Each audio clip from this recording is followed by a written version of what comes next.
sekantong makanan gratis setiap hari. Saya adalah seorang kepala keluarga yang bekerja sebagai penjaga rumah milik seorang pria kaya. Setiap hari, bos saya selalu mengendarai mobil mewah dan saya bertugas untuk membukakan pintu mobilnya. Setiap kali saya membukakan pintu mobilnya, saya selalu menyapanya. Namun, dia tidak pernah membalas sapaan saya satu kali pun. Suatu hari, dia melihat saya di dapur mencari sisa makanan. Saya berhasil mendapatkan sedikit, dan bos saya melihatnya. Tapi, seperti biasa, dia tidak berkata apa-apa sama sekali. Keesokan harinya, saya melihat sekantung makanan di meja dapur rumah bos saya, terbungkus rapi.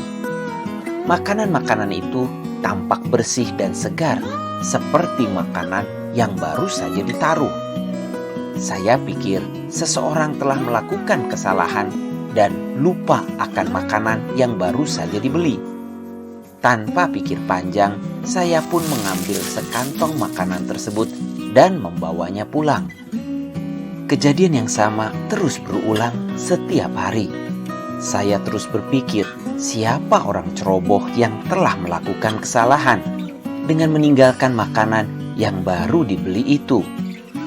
Suatu hari, ada kabar duka dari bos saya. Bos saya telah meninggal. Hari itu ada banyak tamu yang datang ke rumahnya. Dan sejak hari itu, saya pun tidak pernah menemukan kantong makanan lagi seperti biasa di meja dapur. Akhirnya saya merasa, dengan gaji yang sekarang, sangat sulit bagi saya untuk memenuhi kebutuhan hidup keluarga saya. Karena saya harus membeli makanan sendiri, tidak seperti sebelumnya, di mana saya selalu mendapatkan makanan gratis setiap hari. Jadi saya pergi menemui nyonya rumah dan berkata, "Nyonya, maaf, dengan gaji yang sekarang, saya tidak bisa memenuhi kebutuhan hidup keluarga saya.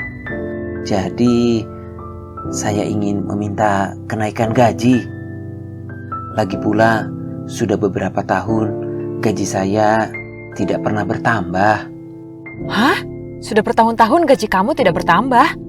Memangnya berapa gaji kamu? Saya menceritakan perihal gaji saya yang memang tidak pernah bertambah dan menyebutkan gaji yang saya dapatkan saat ini. Nyonya rumah merasa heran. Bagaimana saya bisa bertahan begitu lama dengan gaji yang sedikit itu? Saya pun menjawab, "Begini Nyonya, sebenarnya setiap hari saya selalu menemukan sekantong penuh makanan segar. Karena itu, saya tidak perlu membeli makanan untuk keluarga saya, sehingga gaji yang saya terima sudah cukup."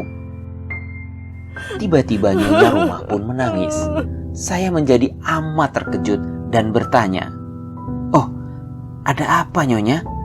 Maaf kalau saya telah menyinggung Anda." Tidak apa-apa.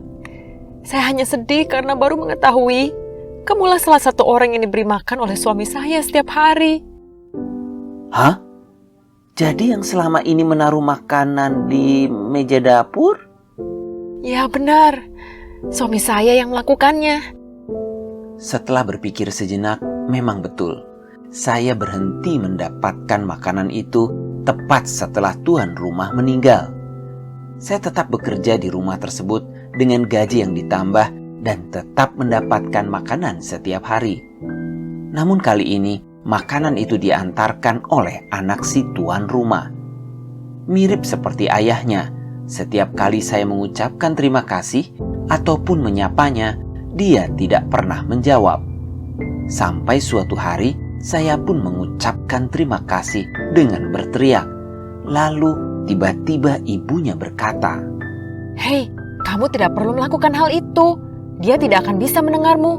Dia memiliki masalah pendengaran sama seperti ayahnya." Seringkali kita mudah untuk menghakimi orang lain tanpa mengetahui alasan yang sebenarnya di balik perbuatan yang dilakukan orang tersebut. Oleh karena itu, kita bisa lebih bijak dan tidak gegabah dalam menilai orang lain.